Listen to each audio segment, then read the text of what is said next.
AD 70년 예루살렘이 멸망하던 날 교회 전체가 사라졌습니다. 그 누구도 죽지 않았다는 기록과 함께 이것은 단순한 전설이 아닙니다. 교회사의 가장 오래된 기록, 유세비우스의 교회사에 명확하게 남아있는 사실입니다.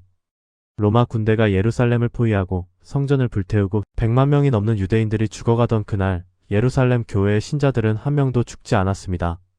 그들은 어떻게 알았을까요? 언제 떠났을까요? 그리고 가장 중요한 질문, 그들은 어디로 갔을까요? 오늘 우리가 다룰 이야기는 초대교회 역사에서 가장 미스터리한 사건 중 하나입니다. 사도들이 세운 최초의 교회, 예수님께서 직접 약속하신 그 교회가 어떻게 흔적도 없이 사라졌는지에 대한 이야기입니다. 이것은 단순히 과거의 역사가 아닙니다. 이 사건은 오늘날 우리의 신앙에 대해 근본적인 질문을 던집니다. 하나님은 정말 당신의 교회를 지키시는 분입니까? 아니면 교회도 역사의 파도 앞에서는 무력한 것입니까? 먼저 상황을 정확하게 이해해야 합니다. AD 30년경 예수님이 십자가에 달리시고 부활하신 후 예루살렘에는 놀라운 일이 일어났습니다. 오순절 성령 강림 이후 하루에 3,000명, 5,000명씩 사람들이 교회에 모여들었습니다. 사도행전의 기록에 따르면 초기 예루살렘 교회는 수만 명의 신자들로 구성된 거대한 공동체였습니다. 그들은 재산을 공유하고 매일 성전에 모여 기도하고 사도들의 가르침을 받았습니다. 예루살렘은 기독교의 심장부였습니다. 베드로가 있었고 야고보가 있었고 요한이 있었습니다. 그런데 AD 66년 상황이 급변합니다. 유대인들이 로마에 대항하여 반란을 일으킨 것입니다. 역사가들은 이것을 제1차 유대-로마 전쟁이라고 부릅니다. 로마의 가혹한 세금 정책과 종교적 탄압에 견디다 못한 유대인들이 드디어 칼을 들었습니다. 처음에는 반란군이 승리하는 듯 보였습니다. 로마 총독이 쫓겨나고 예루살렘은 유대인의 손에 들어왔습니다. 열심당원들은 환호했습니다. 마침내 로마의 멍에에서 벗어날 수 있다고 생각했습니다. 하지만 로마는 그냥 물러서지 않았습니다. AD 67년 베스파시아누스 장군이 대군을 이끌고 유대 땅으로 진군했습니다. 갈릴리 지역부터 차근차근 점령해 나갔습니다. 수많은 도시들이 함락되고 수만 명이 죽었습니다. 로마 군대는 서서히 그러나 확실하게 예루살렘을 향해 다가왔습니다. AD 70년 베스파시아누스의 아들 티투스가 마침내 예루살렘을 포위했습니다. 6월절 기간이었습니다. 전국에서 순례자들이 예루살렘에 모여들어 있었습니다. 역사가 요세푸스의 기록에 따르면 그때 예루살렘에는 100만 명이 넘는 사람들이 갇혀 있었습니다. 그리고 여기서 미스터리가 시작됩니다. 그 수많은 사람들 중에서 예루살렘 교회의 신자들은 한 명도 없었습니다. 4세기 초 교회사의 아버지라 불리는 유세비우스는 이렇게 기록했습니다. 예루살렘 교회의 신자들은 전쟁이 일어나기 전에 어떤 계시를 받았고 그 계시에 따라 예루살렘을 떠나 펠라라는 도시로 이주했다고 말입니다. 펠라는 요르단 계곡 건너편에 있는 데카폴리스 지역의 한 도시였습니다. 예루살렘에서 약 100km 정도 떨어진 곳이었습니다. 유세비우스의 기록은 매우 짧습니다. 단 몇 줄에 불과합니다. 그는 구체적인 내용을 설명하지 않았습니다. 언제 떠났는지, 누가 계시를 받았는지, 어떻게 수만 명이 집단으로 이동했는지 그 어떤 것도 자세히 설명되어 있지 않습니다. 그저 그들이 펠라로 갔다는 사실만 남아있을 뿐입니다. 이것이 초대교회 역사에서 가장 큰 공백 중 하나입니다. 기독교의 심장부였던 예루살렘 교회가 어떻게 사라졌는지에 대한 기록이 거의 없는 것입니다. 그렇다면 우리는 어떻게 이 사건을 이해해야 할까요? 먼저 예수님의 예언을 살펴봐야 합니다. 마태복음 24장에서 예수님은 제자들에게 명확하게 경고하셨습니다. 예루살렘이 멸망할 것이고 성전이 무너질 것이라고 말씀하셨습니다. 그리고 그때를 위한 구체적인 지침을 주셨습니다. 멸망에 가증한 것이 거룩한 곳에 선 것을 보거든 유대에 있는 자들은 산으로 도망가라고 하셨습니다. 지붕에 있는 자는 집 안에 있는 물건을 가지러 내려가지 말라고 하셨습니다. 밭에 있는 자는 겉옷을 가지러 뒤로 돌이키지 말라고 하셨습니다. 이 예언은 정확하게 성취되었습니다. AD 66년 로마 총독 플로루스가 성전 보물을 약탈하려 했을 때 유대인들이 격렬하게 저항했습니다. 그리고 AD 68년 황제 네로가 자살하고 로마의 내전이 발생했습니다. 베스파시아누스가 황제가 되기 위해 로마로 떠났고 예루살렘 포위는 잠시 중단되었습니다. 바로 이 짧은 기간, 아마도 몇 달에서 1년 정도의 시간 동안 예루살렘을 빠져나갈 수 있는 기회가 있었습니다. 예루살렘 교회의 신자들은 바로 이 기회를 포착한 것으로 보입니다. 그런데 여기서 한 가지 의문이 생깁니다. 왜 하필 펠라였을까요? 펠라는 특별한 도시가 아니었습니다. 예루살렘만큼 크지도 않았고 중요한 도시도 아니었습니다. 그런데 왜 수만 명의 신자들이 그곳으로 갔을까요? 학자들은 몇 가지 가능성을 제시합니다. 첫째, 펠라는 이방인의 도시였습니다. 유대인 반란의 영향권 밖에 있었습니다. 로마 군대의 직접적인 공격 대상이 아니었습니다.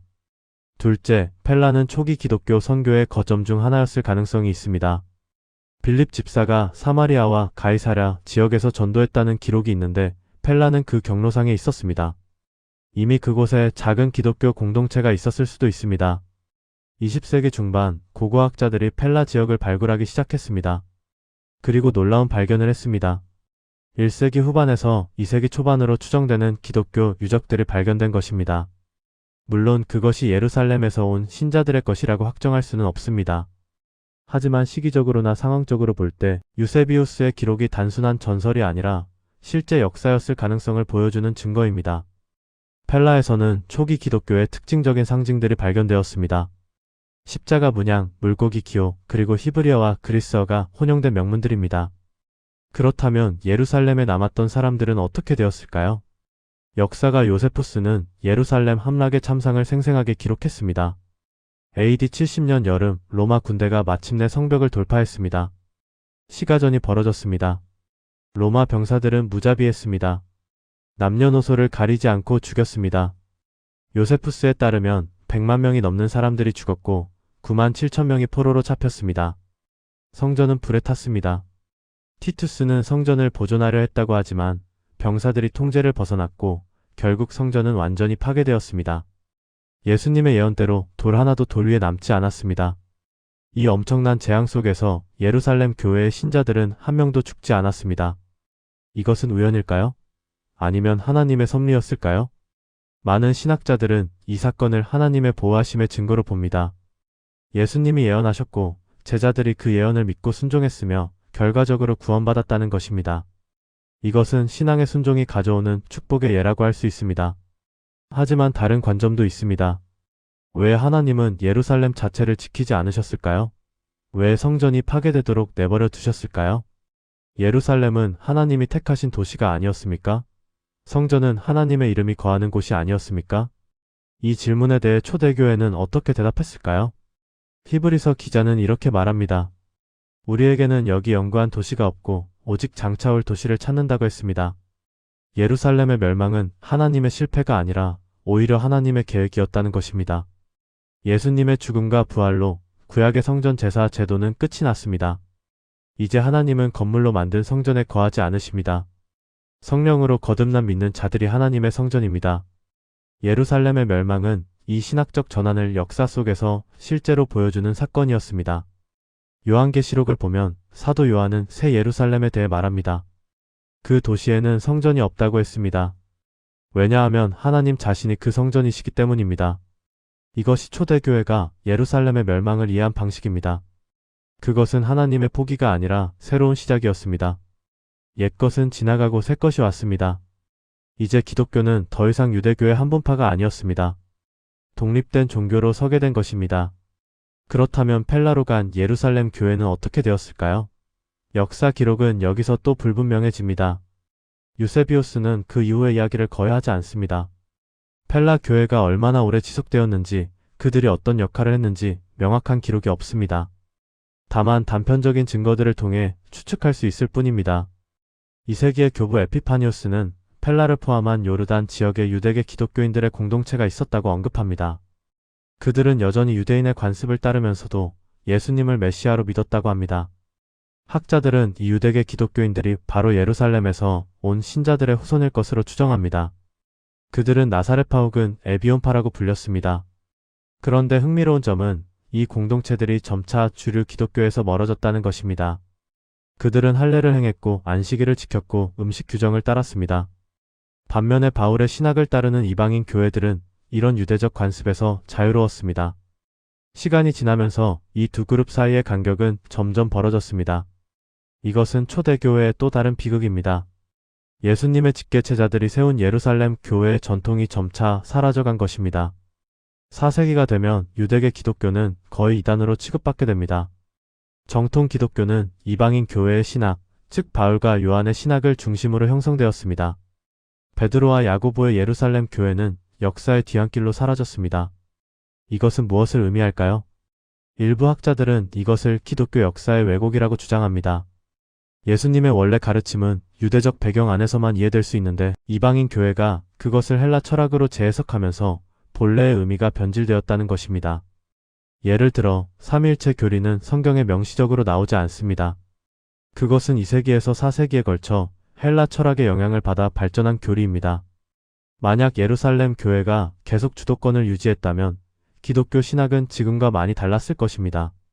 하지만 정통 신학자들은 반대로 주장합니다. 예루살렘의 멸망과 유대계 기독교의 쇠퇴는 하나님의 섭리였다는 것입니다. 만약 기독교가 유대교의 틀 안에 갇혀 있었다면 온 세계로 퍼져나갈 수 없었을 것입니다. 할례와 음식 규정과 안식일 준수를 요구했다면 이방인들은 기독교를 받아들이지 않았을 것입니다. 바울의 자유의 복음, 율법이 아닌 믿음으로 구원받는다는 메시지가 있었기에 기독교는 로마 제국 전체로 그리고 결국 전 세계로 퍼져나갈 수 있었다는 것입니다. 이 두 관점 중 어느 것이 옳습니까? 아마도 단순하게 대답할 수 없을 것입니다. 역사는 복잡하고 하나님의 섭리는 우리의 이해를 초월합니다. 분명한 것은 예루살렘 교회의 소멸이 기독교의 끝이 아니었다는 사실입니다. 오히려 그것은 새로운 시작이었습니다. 유대 땅의 작은 종파였던 기독교가 세계 종교로 발전하는 전환점이었습니다. 펠라 교회 이야기에서 우리가 배울 수 있는 교훈은 무엇일까요? 첫째, 하나님은 당신의 백성을 지키십니다. 하지만 우리가 기대하는 방식이 아닐 수 있습니다. 예루살렘 교회는 성전을 지키지 못했습니다. 거룩한 도시를 지키지 못했습니다. 하지만 사람들은 지켜졌습니다. 신앙의 공동체는 보존되었습니다. 하나님에게 중요한 것은 건물이 아니라 사람입니다. 둘째, 순종은 생명을 구합니다. 예루살렘을 떠나는 것은 쉬운 결정이 아니었을 것입니다. 그곳은 그들의 조상 대대로 살던 땅이었습니다. 성전이 있는 곳, 하나님의 임재가 있다고 믿어지던 곳이었습니다. 하지만 그들은 예수님의 경고를 기억했고 떠났습니다. 그 순종이 그들을 구원했습니다. 셋째, 하나님의 계획은 우리의 기대를 넘어섭니다. 예루살렘 교회의 신자들은 아마도 펠라에서 잠시 머물다가 다시 예루살렘으로 돌아갈 것이라고 생각했을 것입니다. 전쟁이 끝나면 성전이 재건되면 다시 돌아갈 수 있을 것이라고 믿었을 것입니다. 하지만 그런 일은 일어나지 않았습니다. 예루살렘은 다시는 기독교의 중심지가 되지 못했습니다. 대신 안디옥이 알렉산드리아가 로마가 기독교의 새로운 중심지가 되었습니다. 하나님의 계획은 그들의 예상을 완전히 뛰어넘는 것이었습니다. 우리는 여기서 한 걸음 더 나아가 물어야 합니다. 정말로 예루살렘 교회는 사라진 것입니까? 아니면 형태만 바뀐 것입니까? 교회의 본질은 건물이나 장소가 아닙니다. 예수 그리스도를 주님으로 고백하고 그분의 가르침을 따르는 사람들의 공동체입니다. 그런 의미에서 예루살렘 교회는 사라지지 않았습니다. 그것은 펠라로, 안디옥으로, 로마로, 그리고 온 세계로 퍼져나갔습니다. 오늘날 전 세계에 있는 모든 교회는 어떤 의미에서 예루살렘 교회의 후손입니다. 그렇다면 유세비우스가 기록하지 않은 것들은 무엇일까요? 왜 그는 펠라 이후의 이야기를 자세히 남기지 않았을까요? 한 가지 가능성은 유세비우스 시대에 이미 그 정보가 사라졌다는 것입니다. 유세비우스는 4세기 사람입니다. 예루살렘 멸망으로부터 이미 250년이 지났습니다. 그 긴 시간 동안 많은 것들이 잊혀졌을 것입니다. 특히 유대계 기독교는 점차 주변화되었기 때문에 그들의 이야기는 역사에 제대로 기록되지 않았을 것입니다. 또 다른 가능성은 의도적인 침묵입니다. 4세기는 니케아 공회가 열리고 정통 교리가 확립되던 시기였습니다. 유세비우스는 콘스탄티누스 황제의 조언자였고 정통 신학을 옹호하는 입장이었습니다. 유대계 기독교는 이미 이단으로 간주되고 있었습니다.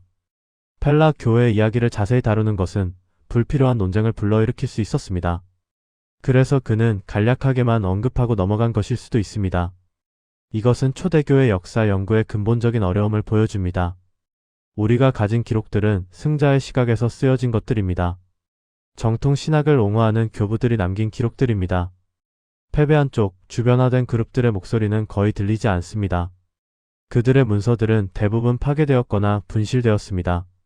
우리가 그들에 대해 아는 것은 주로 그들을 반대했던 사람들의 기록을 통해서입니다. 이것은 마치 재판에서 한쪽의 주장만 듣고 판결을 내리는 것과 같습니다. 20세기에 들어와서 상황이 조금 바뀌었습니다. 고고학적 발견들이 새로운 정보를 제공하기 시작한 것입니다. 1945년 이집트의 나그 함마디에서 초기 기독교 문서들이 대량으로 발견되었습니다. 1947년에는 사해 근처 쿰란 동굴에서 사해 문서가 발견되었습니다. 이 문서들은 1세기 유대교와 초기 기독교의 다양성을 보여줍니다. 우리가 생각했던 것보다 훨씬 복잡하고 다양한 신앙의 형태들이 존재했다는 것을 알 수 있습니다. 예를 들어 쿰란 공동체는 예루살렘 성전 제사장들을 부패했다고 비판하며 광야로 들어간 유대인들이었습니다. 그들은 자신들을 새 언약의 백성이라고 불렀습니다. 세례와 공동 식사를 중요하게 여겼습니다. 메시아를 기다렸습니다.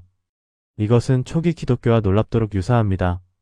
일부 학자들은 세례 요한이나 심지어 예수님도 쿰란 공동체와 어떤 연관이 있었을 것이라고 추측합니다. 확실한 증거는 없지만 최소한 1세기 유대 사회에 다양한 종교 운동들이 있었고 기독교는 그 중 하나로 시작했다는 것을 보여줍니다.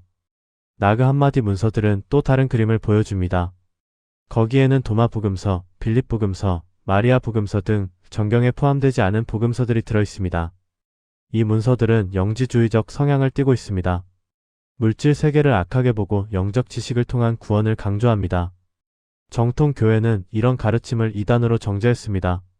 하지만 이 문서들의 존재는 2세기에서 3세기에 걸쳐 기독교 내부에 심각한 신학적 논쟁이 있었다는 것을 보여줍니다. 펠라 교회로 돌아가 봅시다. 그들은 이 모든 논쟁에서 어떤 입장이었을까요? 안타깝게도 우리는 모릅니다. 그들이 남긴 신학적 문서가 없기 때문입니다. 다만 추측할 수 있을 뿐입니다. 그들은 아마도 보수적인 유대-기독교 신학을 유지했을 것입니다. 예수님을 메시아로 믿지만 여전히 율법을 중요하게 여겼을 것입니다. 바울의 급진적인 율법 폐기론에는 동의하지 않았을 것입니다. 실제로 야고보서를 보면 믿음과 행함의 균형을 강조하는 것을 볼 수 있습니다. 이것은 예루살렘 교회의 신학적 입장을 반영하는 것으로 보입니다. 사도행전 15장은 초대교회의 중요한 회의를 기록하고 있습니다. 예루살렘 공의회입니다. 이방인 신자들에게 할례를 요구해야 하는가라는 문제를 놓고 논쟁이 벌어졌습니다. 바울과 바나바는 반대했습니다. 일부 유대인 신자들은 찬성했습니다. 결국 야고보의 중재로 타협안이 만들어졌습니다. 할례는 요구하지 않되 몇 가지 음식 규정은 지키도록 한다는 것이었습니다. 이것은 예루살렘 교회가 온건한 입장을 취했다는 것을 보여줍니다. 극단적이지 않았지만 여전히 유대적 정체성을 중요하게 여겼습니다. 펠라로 간 신자들도 아마 이런 입장을 유지했을 것입니다. 문제는 시간이 지나면서 이방인 교회가 압도적으로 성장했다는 것입니다. 2세기가 되면 기독교인의 대다수는 이방인 출신이었습니다.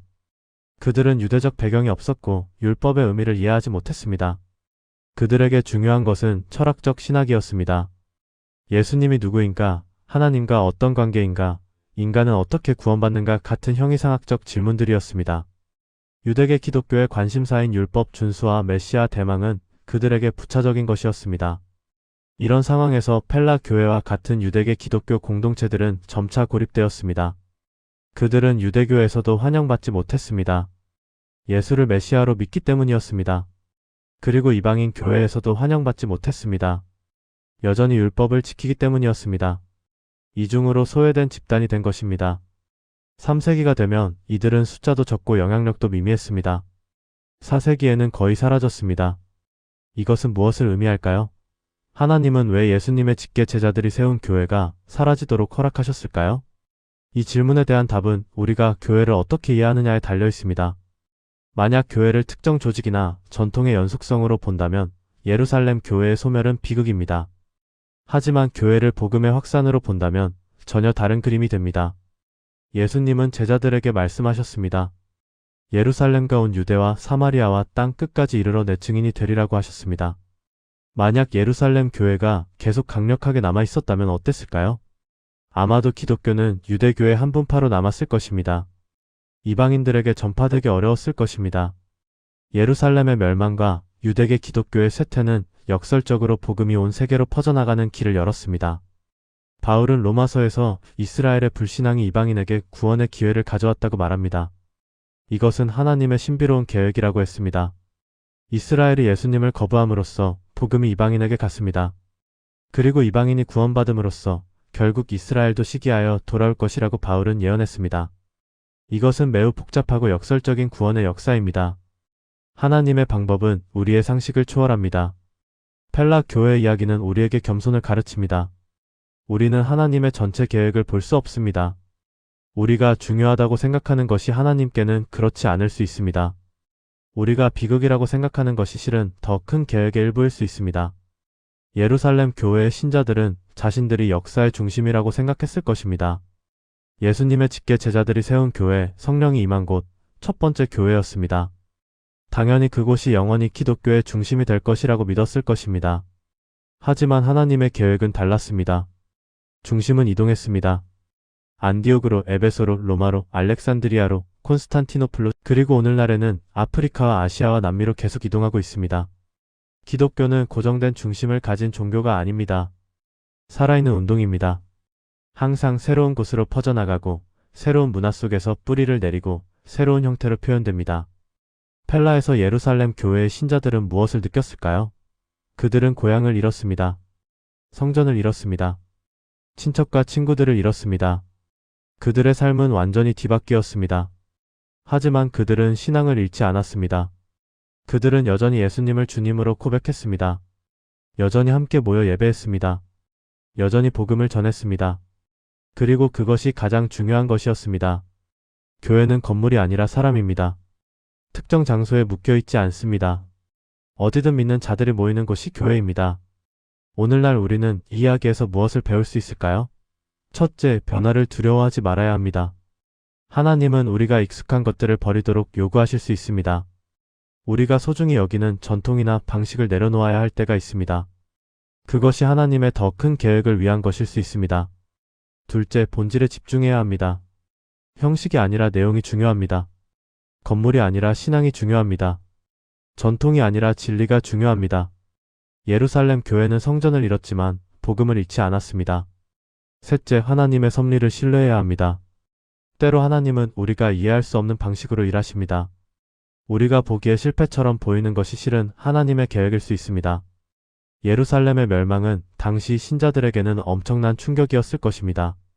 하지만 돌이켜보면 그것은 기독교가 유대교의 틀을 벗어나 세계 종교로 발전하는 전환점이었습니다. 하나님은 끝을 보시는 분입니다. 우리는 과정만 볼 뿐입니다. 사라진 예루살렘 교회의 이야기는 끝나지 않았습니다. 그것은 계속되고 있습니다. 오늘날 전 세계에 있는 모든 교회는 그 이야기의 연속입니다. 우리는 모두 펠라로 가는 길 위에 있는 사람들입니다. 우리가 서 있는 땅이 영원하지 않다는 것을 알아야 합니다. 우리의 건물도, 우리의 전통도, 우리의 방식도 영원하지 않습니다. 오직 하나님의 말씀과 복음만이 영원합니다. 그것을 붙잡고 가는 것이 우리의 사명입니다. 왜 어떤 책들은 성경이 되고 어떤 책들은 버려졌을까요? 이것은 기독교 역사에서 가장 논쟁적인 질문 중 하나입니다. 오늘날 우리가 읽는 성경은 66권의 책으로 구성되어 있습니다. 하지만 초기 기독교에는 훨씬 더 많은 책들이 있었습니다. 복음서만 해도 수십 개가 있었습니다. 사도들의 서신도 많았습니다. 묵시록도 여러 개 있었습니다. 그 중에서 왜 지금의 27권만 신약 성경에 포함되었을까요? 누가 결정했을까요? 어떤 기준으로 선택했을까요? 그리고 가장 중요한 질문, 그 결정은 정당한 것이었습니까?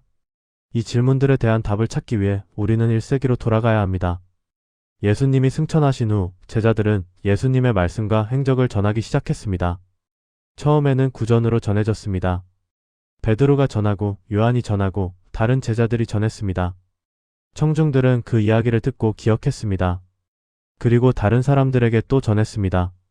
이것이 초기 복음 전파의 방식이었습니다. 하지만 시간이 지나면서 문제가 생겼습니다. 첫째, 목격자들이 나이가 들어 죽기 시작했습니다. 둘째, 교회가 지리적으로 퍼져나가면서 서로 다른 버전의 이야기가 생겨났습니다. 셋째, 이단들이 나타나서 거짓 가르침을 퍼뜨리기 시작했습니다. 이런 상황에서 사도들의 가르침을 정확하게 기록으로 남길 필요성이 대두되었습니다. 그래서 복음서들이 쓰여지기 시작했습니다. 학자들의 연구에 따르면 마가복음이 가장 먼저 쓰여졌습니다.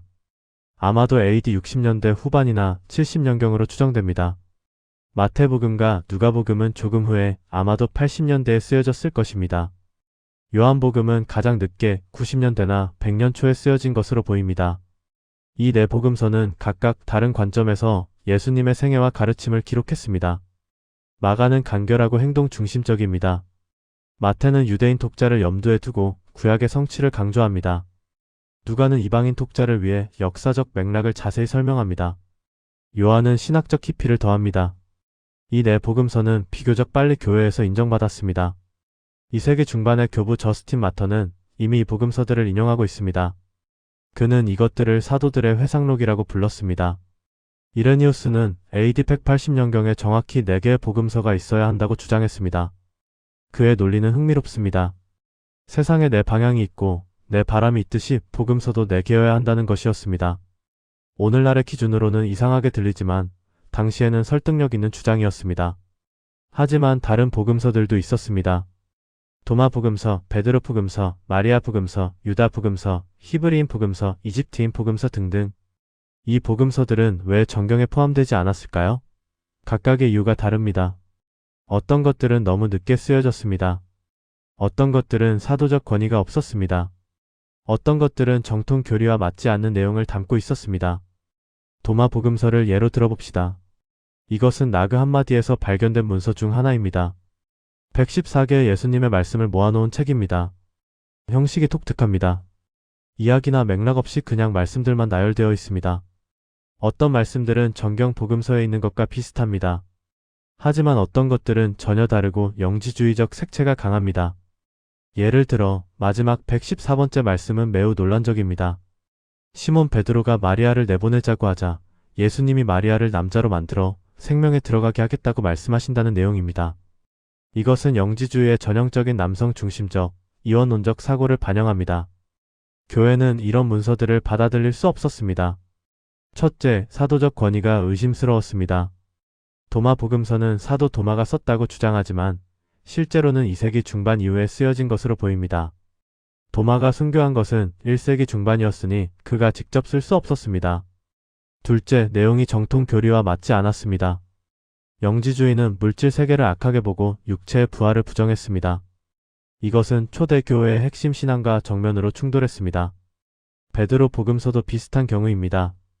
이것은 예수님의 순환과 부활을 다루는데 가연설적 경향이 있습니다.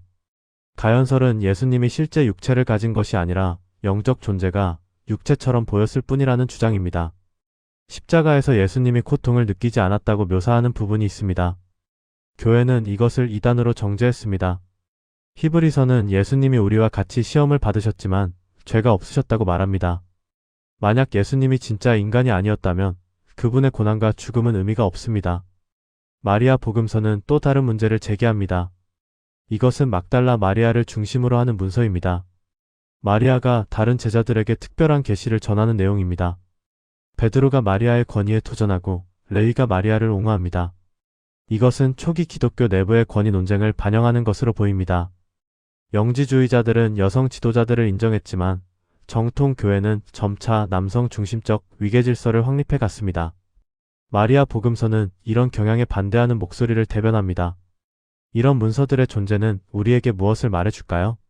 초기 기독교는 우리가 생각하는 것보다 훨씬 다양했다는 것입니다. 단일한 정통이 있고 그것을 벗어난 이단들이 있었던 것이 아니라 여러 다양한 신학적 흐름들이 경쟁하고 있었습니다. 유대-기독교, 바울파 기독교, 요한파 기독교, 영지주의 기독교 등등 각각은 자신들이 진정한 예수님의 가르침을 따른다고 주장했습니다. 그렇다면 정경은 어떻게 형성되었을까요? 이것은 점진적인 과정이었습니다. 단 한 번의 회의에서 결정된 것이 아닙니다. 오히려 교회 전체가 수세기에 걸쳐 합의에 도달한 것입니다. 몇 가지 기준이 있었습니다. 첫째, 사도성입니다. 사도나 사도의 직계 제자가 쓴 것이어야 했습니다. 둘째, 보편성입니다. 한 지역의 교회만이 아니라 널리 사용되어야 했습니다. 셋째, 정통성입니다. 교회 믿음의 규칙과 일치해야 했습니다. 넷째, 영감입니다. 성령의 감동으로 쓰여진 것이라는 확신이 있어야 했습니다. 이 기준들을 적용하는 과정에서 논란이 있었습니다.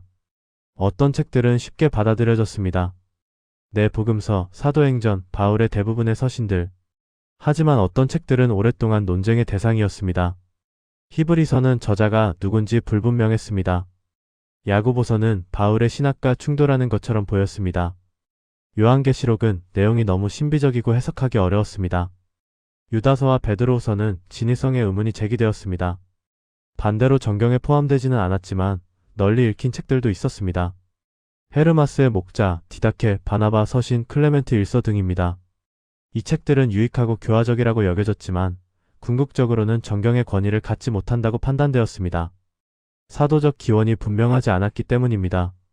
최초의 정경 목록으로 알려진 것은 브라토리 정경입니다. AD 170년경에 작성된 것으로 추정되는 이 문서는 22권의 신약 책들을 나열합니다.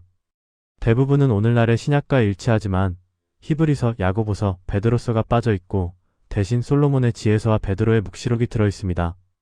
이것은 2세기 후반까지도 정경의 범위가 유동적이었다는 것을 보여줍니다. 정경 형성에서 중요한 역할을 한 인물은 아타나시우스입니다. 알렉산드리아의 주교였던 그는 AD 367년에 부활절 서신을 보냈는데 거기서 처음으로 오늘날의 27권과 정확히 일치하는 신약 목록을 제시했습니다. 그는 이 책들만이 정경이며 다른 책들은 읽을 수는 있지만 교리를 확립하는 데 사용해서는 안 된다고 명확히 했습니다. 이 서신이 결정적인 영향을 미쳤습니다. 이후 여러 교회 회의들이 아타나시우스의 목록을 공식적으로 인정했습니다. 하지만 완전한 합의에는 더 오랜 시간이 걸렸습니다. 동방교회와 서방교회 사이에 약간의 차이가 있었습니다. 시리아 교회는 오랫동안 요한계시록을 인정하지 않았습니다. 에티오피아 교회는 몇 권의 추가 책들을 정경으로 인정합니다. 심지어 오늘날에도 완전히 동일하지는 않습니다. 하지만 27권의 핵심 목록에 대해서는 거의 모든 교회가 동의합니다. 이 과정을 어떻게 평가해야 할까요? 비판자들은 이것이 정치적 과정이었다고 주장합니다. 권력을 가진 주교들이 자신들의 신학에 맞는 책들만 선택하고 다른 목소리들을 억압했다는 것입니다. 특히 콘스탄티누스 황제 이후 교회가 국가 권력과 결탁하면서 이단 문서들을 조직적으로 파괴했다고 주장합니다. 나그 한마디 문서들이 4세기에 땅에 묻힌 것도 이런 박해를 피하기 위해서였을 것이라고 봅니다. 이런 주장에는 일리가 있습니다. 분명히 권력 관계가 작용했습니다. 승자가 역사를 쓰는 법입니다. 정통 교회가 살아남았고 그들의 문서들이 정경이 되었습니다. 패배한 그룹들의 문서들은 대부분 파괴되었거나 잊혀졌습니다. 하지만 이것이 전체 이야기는 아닙니다. 정경 형성은 단순히 권력의 산물만은 아니었습니다. 거기에는 신학적, 영적 판단도 작용했습니다. 초대교회는 진지하게 고민했습니다. 어떤 문서들이 정말로 사도들의 가르침을 담고 있는가? 어떤 것들이 예수님의 진정한 메시지를 전하는가? 그들은 완벽하지 않았지만 성실했습니다. 그들은 전통을 중요하게 여겼습니다. 처음부터 교회에서 읽혀진 문서들을 우선시했습니다. 그들은 일치를 추구했습니다. 한 지역만이 아니라 보편 교회가 인정하는 것을 중시했습니다. 그들은 내용을 분별했습니다. 복음의 핵심 메시지와 일치하는지 판단했습니다. 완벽한 과정이었을까요? 아닙니다. 인간의 손을 거친 것이기에 오류의 가능성이 있습니다. 혹시 정경에 포함되어야 할 책이 빠졌을까요? 혹시 포함되지 말아야 할 책이 들어갔을까요? 이론적으로는 가능합니다. 하지만 기독교 신앙은 성령의 인도하심을 믿습니다. 교회가 완벽하지 않아도 하나님은 당신의 백성을 인도하신다고 믿습니다. 정경 형성 과정에서도 하나님의 섭리가 작용했다고 믿는 것입니다. 실용적 관점에서 보면 현재의 정경은 잘 작동해 왔습니다. 2000년 동안 수억 명의 사람들이 이 성경을 읽고 하나님을 만났습니다. 삶이 변화되었습니다. 교회가 세워졌습니다. 선교가 이루어졌습니다. 만약 정경에 심각한 문제가 있었다면 이런 열매들이 가능했을까요? 물론 이것이 완벽한 증명은 아닙니다. 하지만 최소한 정경이 그 목적을 효과적으로 수행해 왔다는 것을 보여줍니다. 그렇다면 버려진 복음서들에서 우리가 배울 것은 없을까요? 있습니다. 이 문서들은 초기 기독교의 다양성을 보여줍니다. 어떤 질문들이 제기되었는지, 어떤 논쟁들이 있었는지 알 수 있습니다. 예를 들어 도마 복음서는 예수님의 신비한 말씀들을 강조합니다. 영적 깨달음의 중요성을 말합니다. 이것은 정경 복음서들과 완전히 다른 것은 아닙니다. 요한복음도 영적 진리를 강조하니까요. 다만 도마 복음서는 그것을 극단으로 밀고 가서 육체와 물질을 부정하는 데까지 이릅니다. 그 지점에서 교회는 선을 그었습니다. 베드로 복음서는 예수님의 고난에 대한 초기 묵상을 보여줍니다. 십자가의 의미를 이해하려는 노력을 볼 수 있습니다. 하지만 그 과정에서 가연설적 오류에 빠졌습니다. 교회는 이것을 바로잡았습니다. 예수님은 진짜로 고통받으셨다고 강조했습니다. 히브리서와 베드로전서는 이것을 명확히 합니다. 마리아 복음서는 여성의 역할에 대한 질문을 제기합니다. 초기 교회에 여성 지도자들이 있었습니까? 있었습니다. 바울은 여러 여성 동역자들을 언급합니다. 베베, 프리스길라, 유니아 등. 하지만 시간이 지나면서 남성 중심적 구조가 강화되었습니다. 이것이 하나님의 뜻이었을까요? 아니면 당시 문화의 영향이었을까요? 이것은 오늘날에도 논쟁 중인 문제입니다. 정경에서 제외된 책들은 우리에게 경고도 줍니다. 신앙은 끊임없이 왜곡의 위험에 노출되어 있습니다. 진리에서 조금씩 벗어나기 쉽습니다. 어떤 측면을 과도하게 강조하거나 다른 측면을 무시하거나 문화적 편견을 섞거나 초대교회는 이런 위험과 싸웠습니다. 그들은 균형을 유지하려고 노력했습니다. 예수님의 인성과 신성, 믿음과 행함, 개인 구원과 공동체, 현재와 미래. 이 균형을 잃으면 이단이 됩니다. 오늘날 우리에게 주는 교훈은 무엇일까요? 첫째, 성경을 소중히 여겨야 합니다. 이것은 저절로 생긴 것이 아닙니다. 수세기에 걸친 교회의 기도와 분별의 산물입니다. 수많은 순교자들이 이 책을 지키기 위해 목숨을 바쳤습니다. 우리는 이 유산을 함부로 대해서는 안 됩니다. 둘째, 성경을 올바로 읽어야 합니다. 성경은 마법책이 아닙니다. 문맥을 무시하고 구절을 임의로 해석해서는 안 됩니다. 전체 메시지를 이해하려고 노력해야 합니다. 셋째, 겸손해야 합니다. 우리의 해석이 완벽하지 않을 수 있습니다. 다른 관점도 경청해야 합니다. 초대교회처럼 계속 대화하고 토론해야 합니다. 정경 논쟁은 끝난 것이 아닙니다. 어떤 의미에서는 계속되고 있습니다. 우리는 여전히 성경을 어떻게 읽을 것인가 고민합니다. 어떤 구절을 강조할 것인가 토론합니다. 현대 상황에 어떻게 적용할 것인가 씨름합니다. 이것은 자연스러운 과정입니다. 살아있는 신앙은 항상 새로운 질문에 답해야 합니다. 다만 우리는 초대교회의 지혜를 기억해야 합니다. 그들이 설정한 경계는 함부로 넘어서는 안 됩니다. 그 안에서 우리는 자유롭게 탐구할 수 있습니다. 로마는 수많은 종교를 허용했습니다. 이집트의 이시스 숭배, 페르시아의 미트라 숭배, 그리스의 디오니소스 숭배, 시리아의 여러 신들. 로마 제국은 종교적으로 매우 관대했습니다. 정복한 민족들의 신들을 받아들이고 심지어 로마의 판테온에 추가하기도 했습니다. 다신교 사회의 특징입니다. 신이 하나 더 있다고 해서 문제될 것이 없었습니다. 그런데 유독 기독교만은 달랐습니다. 로마는 기독교를 용납하지 않았습니다. 박해했습니다. 왜일까요? 첫 번째 이유는 기독교의 배타성이었습니다. 기독교인들은 다른 신을 인정하지 않았습니다. 오직 한 분 하나님만을 섬긴다고 주장했습니다. 황제 숭배도 거부했습니다. 이것은 로마 사회에서 매우 위험한 태도였습니다. 황제 숭배는 종교가 아니라 정치적 충성의 표현이었습니다. 해마다 황제의 신상 앞에서 향을 피우고 황제는 주님이라고 고백하는 것, 이것은 로마 시민의 의무였습니다. 대부분의 사람들에게 이것은 형식적인 일이었습니다. 향을 피우고 나서 자기 신전에 가서 자기 신을 섬기면 되는 것이었습니다. 하지만 기독교인들은 이것조차 거부했습니다. 예수님만이 주님이라고 주장했습니다. 황제는 주님이 아니라고 분명히 했습니다. 이것은 로마 정부의 눈의 반역이었습니다. 국가의 기본 질서를 부정하는 것이었습니다. 유대인들도 황제 숭배를 하지 않았지만 그들은 예외로 인정받았습니다. 유대교는 고대부터 내려온 전통 종교였고 로마는 전통을 존중했습니다. 하지만 기독교는 새로운 종교였습니다. 그것도 불과 몇십 년 전에 생긴 신생 종교였습니다. 로마의 눈에 이것은 미신이요, 반역적 사상이었습니다. 두 번째 이유는 기독교의 전복적 메시지였습니다. 기독교는 가난한 사람들, 노예들, 소외된 사람들에게 특별히 매력적이었습니다. 바울은 편지에서 말합니다. 하나님 앞에서는 유대인이나 헬라인이나 종이나 자유인이나 남자나 여자나 모두 하나라고 했습니다. 이것은 로마의 위계질서를 위협하는 사상이었습니다. 로마 사회는 엄격한 계급 구조 위에 세워져 있었습니다. 황제가 꼭대기에 있고 귀족들이 있고 평민들이 있고 맨 아래 노예들이 있었습니다. 각자의 위치를 지키는 것이 사회 안정의 기본이었습니다. 그런데 기독교는 이 구조를 흔들었습니다. 노예와 주인이 같은 교회에서 형제라고 부르며 예배를 드렸습니다. 부자와 가난한 자가 함께 성찬을 나눴습니다. 남자와 여자가 평등하게 대우받았습니다. 적어도 이론적으로는 그랬습니다.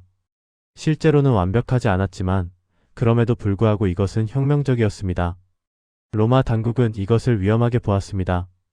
사회 질서를 무너뜨리는 사상이라고 판단했습니다. 세 번째 이유는 기독교인들의 생활 방식이었습니다. 그들은 로마 사회의 많은 관습에 참여하지 않았습니다. 검투사 경기를 거부했습니다. 그것이 사람을 죽이는 오락이기 때문이었습니다.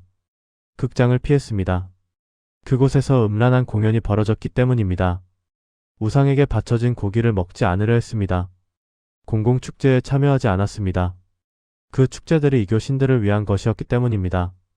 이런 태도는 로마인들에게 반사회적으로 보였습니다. 기독교인들은 공동체의 일원이 되기를 거부하는 것처럼 보였습니다. 더 나아가 기독교인들은 이상한 소문의 대상이 되었습니다. 그들은 비밀스러운 모임을 가졌습니다.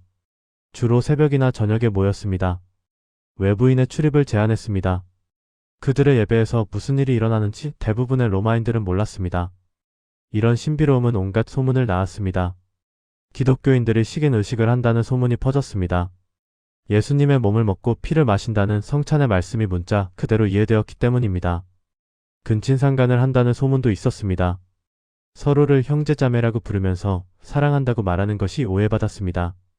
이런 소문들은 기독교인들에 대한 편견을 강화했습니다. 그들은 문명사회의 적으로 여겨졌습니다. 로마의 신들을 모욕하는 무신론자들로 간주되었습니다. 당시의 무신론자라는 말은 오늘날과 다른 의미였습니다. 국가가 인정하는 신들을 섬기지 않는 사람을 뜻했습니다. 기독교인들은 이런 의미에서 무신론자였습니다. 그들은 로마의 신들을 악마라고 불렀습니다. 네 번째 이유는 기독교의 급속한 성장이었습니다. AD 1세기 중반, 기독교는 팔레스타인의 작은 유대인 종파에 불과했습니다. 몇백 명, 기껏해야 몇천 명 정도였을 것입니다. 하지만 AD 세기 말이 되면 로마 제국 전역에 수십만 명의 기독교인들이 있었습니다. AD 3세기 초에는 100만 명을 넘어섰을 것으로 추정됩니다. 이런 성장은 당국을 불안하게 만들었습니다. 통제할 수 없는 운동이 확산되고 있었습니다. 게다가 기독교는 도시를 중심으로 퍼졌습니다. 로마, 안디옥, 알렉산드리아, 카르타고 같은 주요 도시들의 강력한 기독교 공동체가 형성되었습니다. 박해는 산발적으로 시작되었습니다. 네로 황제가 AD 64년 로마 대화제의 책임을 기독교인들에게 돌리면서 첫 번째 대규모 박해가 일어났습니다. 역사가 타키투스에 따르면 기독교인들은 잔인하게 처형되었습니다. 짐승의 가죽을 입혀서 개들에게 물어뜯기게 했습니다. 십자가에 못 박았습니다. 산채로 불태워서 밤의 조명으로 사용했습니다. 베드로와 바울이 이 박해 중에 순교한 것으로 전해집니다. 하지만 이것은 로마 지역에 국한된 박해였습니다. 제국 전역에서 체계적으로 기독교를 탄압한 것은 아니었습니다. 실제로 1세기와 2세기 대부분 동안 박해는 지역적이고 산발적이었습니다. 어떤 총독은 기독교인을 엄하게 다루었고 어떤 총독은 눈감아 주었습니다. 플리니우스의 편지가 이것을 잘 보여줍니다. 그는 소아시아의 총독이었는데 트라야누스 황제에게 기독교인들을 어떻게 다뤄야 하는지 물었습니다. 황제의 답은 흥미롭습니다. 기독교인들을 찾아다니며 박해하지는 말라, 하지만 고발당하면 처벌하라는 것이었습니다. AD 세기 중반, 순교자 저스틴은 황제에게 변증서를 썼습니다. 기독교인들은 범죄자가 아니라고 주장했습니다. 그들은 선량한 시민이고 법을 지키고 평화를 사랑한다고 설명했습니다. 다만 우상 숭배만은 할 수 없다고 분명히 했습니다. 저스틴의 호소는 받아들여지지 않았습니다. 그는 결국 순교했습니다. 하지만 그의 변증서는 초기 기독교 지식인들의 전략을 보여줍니다. 그들은 대화를 시도했습니다. 로마 사회의 기독교를 설명하려 했습니다. 오해를 풀려고 노력했습니다. AD 3세기가 되면 상황이 더 악화됩니다. 데키우스 황제는 AD 250년에 제국 전역에 황제 숭배를 강제하는 칙령을 내렸습니다. 모든 시민은 관리 앞에서 황제에게 제사를 드리고 증명서를 받아야 했습니다. 이것은 기독교인들을 직접 겨냥한 조치였습니다. 많은 기독교인들이 순교했습니다. 하지만 놀랍게도 많은 사람들이 배교했습니다. 박해의 압력을 견디지 못한 것입니다. 이것은 박해가 끝난 후 교회에 큰 논쟁을 일으켰습니다. 배교했다가 다시 돌아온 사람들을 받아들여야 하는가? 발레리아누스 황제도 AD 257년과 258년에 박해를 단행했습니다. 이번에는 특히 교회 지도자들을 표적으로 삼았습니다. 주교들과 사제들을 체포하고 처형했습니다. 교회의 재산을 몰수했습니다. 예배 장소를 파괴했습니다. 이 박해 중에 카르타고의 주교 키프리아누스가 순교했습니다. 로마의 주교 식스투스 2세도 순교했습니다. 교회는 큰 타격을 입었지만 무너지지 않았습니다. 가장 가혹한 박해는 디오클레티아누스 황제 때 일어났습니다. AD 303년부터 311년까지 계속된 대박해입니다. 황제는 4가지 칙령을 내렸습니다. 첫째, 교회 건물을 파괴하라. 둘째, 성경을 불태우라. 셋째, 성직자들을 체포하라. 넷째, 모든 기독교인들에게 황제 숭배를 강요하라. 이것은 조직적이고 체계적인 박해였습니다. 제국 전역에서 동시에 실행되었습니다. 수천 명이 순교했습니다. 이집트에서는 순교자가 너무 많아서 정확한 숫자를 알 수 없을 정도였다고 합니다. 하지만 역설적이게도 이 박해는 기독교의 끝이 아니라 승리의 시작이었습니다. 박해는 교회를 약화시키는 대신 강화했습니다. 순교자들의 피는 교회의 씨앗이 되었습니다. 테르툴리아누스의 유명한 말입니다. 사람들은 기독교인들이 고문과 죽음 앞에서 보이는 용기를 보고 놀랐습니다. 그들은 무엇이 이 사람들을 그렇게 강하게 만드는가 궁금해했습니다. 많은 사람들이 순교자들의 증언을 통해 기독교로 개종했습니다. 게다가 박해는 실용적으로도 실패했습니다. 기독교인들은 너무 많았습니다. 모두를 잡아 죽일 수 없었습니다. 그들은 사회 곳곳에 퍼져 있었습니다. 군대에도 있었고 정부 관리 중에도 있었고 심지어 황제의 궁정에도 있었습니다. 디오클레티아누스의 아내와 딸도 기독교인이었다는 소문이 있었습니다. 박해를 계속하는 것은 제국 자체를 불안정하게 만들었습니다. AD 311년 박해를 주도했던 갈레리우스 황제가 관용 칙령을 내렸습니다. 병상에 누워 죽어가면서였습니다. 그는 기독교인들이 다시 예배할 수 있도록 허락했습니다. 단, 황제와 국가를 위해 기도하라고 요구했습니다. 이것은 사실상 박해의 실패를 인정하는 것이었습니다.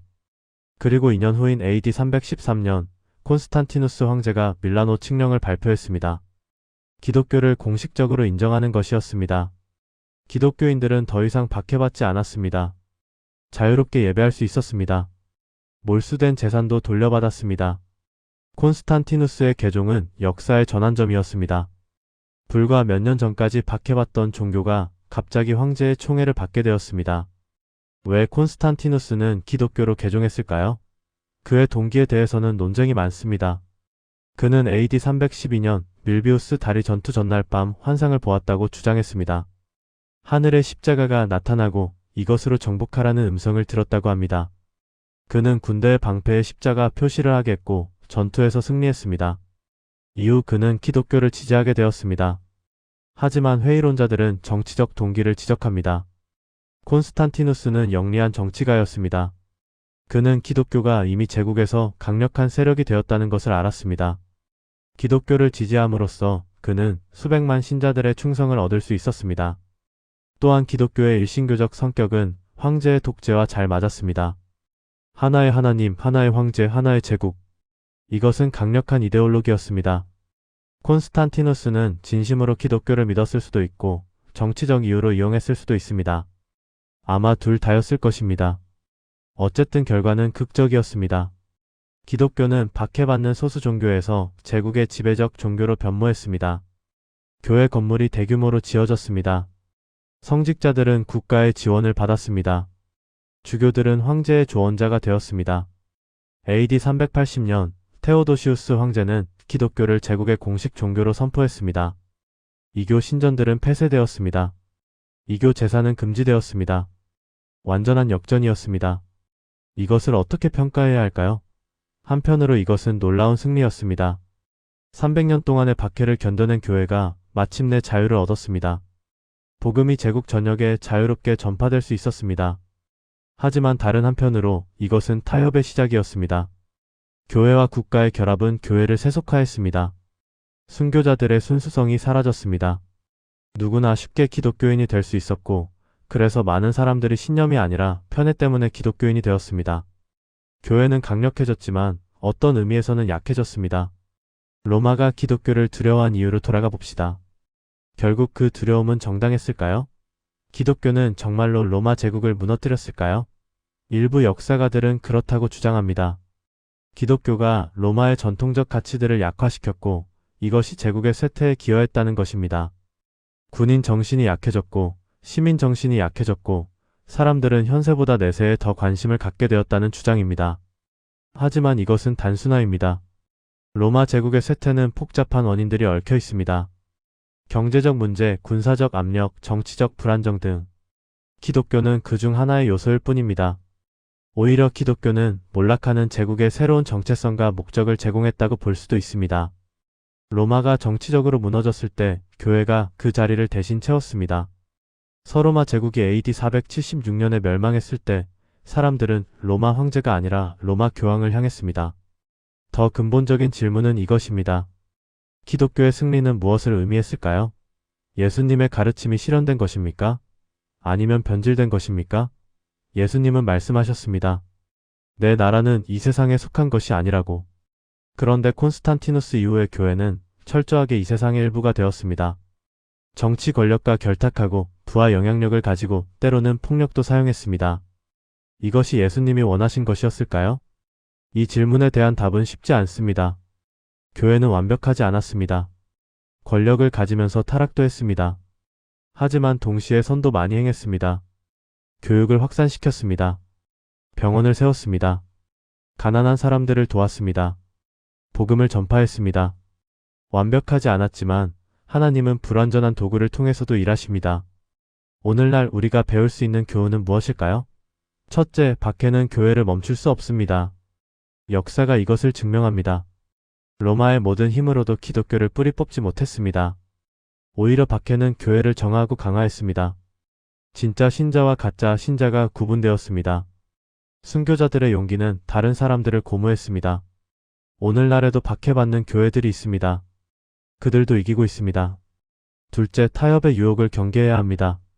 권력과 영광은 매력적입니다. 하지만 그것은 교회의 본질을 왜곡할 수 있습니다. 예수님을 따른다는 것은 십자가를 지는 것입니다. 편안함이 아니라 희생입니다. 콘스탄티누스의 개종 이후 교회가 얻은 것도 많지만 잃은 것도 많습니다. 우리는 이것을 기억해야 합니다. 셋째, 하나님의 시간을 신뢰해야 합니다. 300년은 긴 시간입니다. 여러 세대가 박해 속에서 살았고 죽었습니다. 그들은 승리를 보지 못했습니다. 하지만 그들의 신실함이 결국 열매를 맺었습니다. 하나님은 서두르지 않으십니다. 그분의 계획은 우리의 생애를 넘어섭니다. 인내가 필요합니다. 로마가 기독교를 두려워한 것은 정당했습니다. 기독교는 실제로 로마를 변화시켰습니다. 노예 제도에 도전했습니다. 여성의 지위를 높였습니다. 가난한 사람을 돌보는 것을 미덕으로 만들었습니다. 인간의 존엄성을 강조했습니다. 이 모든 것이 로마의 전통적 가치와 충돌했습니다. 하지만 결국 이것이 더 나은 사회를 만들었습니다. 완벽하지는 않았지만 이전보다는 나았습니다. 초대교회의 이야기는 우리에게 영감을 줍니다. 그들은 압도적인 역경 속에서도 신앙을 지켰습니다. 그들은 죽음을 두려워하지 않았습니다. 그들은 사랑으로 세상을 정복했습니다. 검이 아니라 섬김으로, 폭력이 아니라 희생으로. 이것이 진정한 승리입니다. 이것이 예수님의 방법입니다. 우리도 이 길을 걸어야 합니다. 사라진 300년의 비밀은 결국 사라지지 않았습니다. 그것은 우리에게 전해졌습니다. 순교자들의 피, 펠라로 떠난 신자들의 순종, 정경을 지킨 교부들의 지혜, 박해 속에서도 희망을 잃지 않은 평신도들의 신실함. 이 모든 것이 오늘 우리가 누리는 신앙의 유산입니다. 우리는 이것을 소중히 지키고 다음 세대에 전해야 할 책임이 있습니다. 여러분도 이 시리즈를 통해 초대교회의 이야기에서 무언가를 배우셨기를 바랍니다. 더 많은 교회사와 신학 콘텐츠를 원하신다면 구독과 좋아요 부탁드립니다. 여러분의 신앙 여정에 도움이 되는 영상을 계속 만들겠습니다. 감사합니다.